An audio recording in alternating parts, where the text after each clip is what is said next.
Господин полковник, я что-то нашел. C'est une attaque! Une attaque! Vite, vite, dépêchez-vous! 让我安静点。我现在不能帮你们。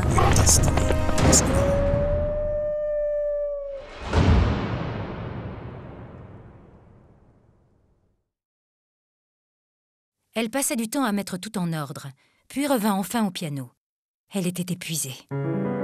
La nuit était tombée, et par la petite fenêtre, on apercevait les arbres sur la colline qui dressaient leurs silhouettes noires et leurs longs bras crochus sous la lune. Lorsqu'elle entrait dans la musique et qu'elle se laissait emporter par elle, c'était un immense soulagement, comme d'entrer dans un bain chaud et relaxant.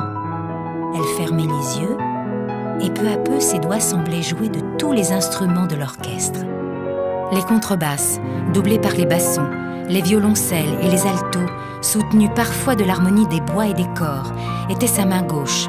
Sa main droite était tour à tour les violons, les flûtes virevoltantes, entrecoupées de harpes, courant d'un bout à l'autre du clavier.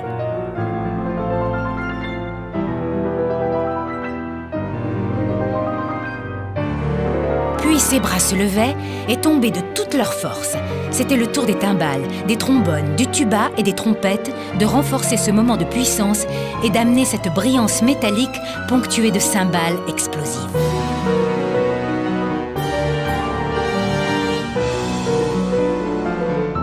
C'était une ivresse de couleurs et de sons, comme une transe hypnotique dans laquelle il fallait s'abandonner, se laisser emporter.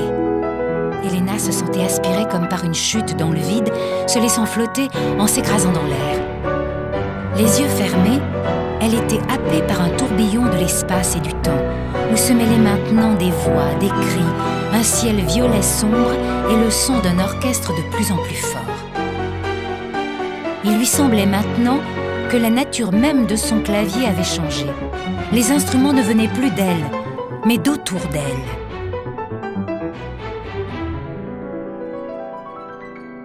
À la fin d'une phrase musicale, elle ouvrit soudain les yeux. Elle était dans une immense salle, une cathédrale gothique. Derrière elle jouait un grand orchestre symphonique. Et devant elle ne se tenait plus un piano, mais un immense orgue d'église, dont les tuyaux s'élevaient vers la voûte supérieure à plus de 10 mètres de haut.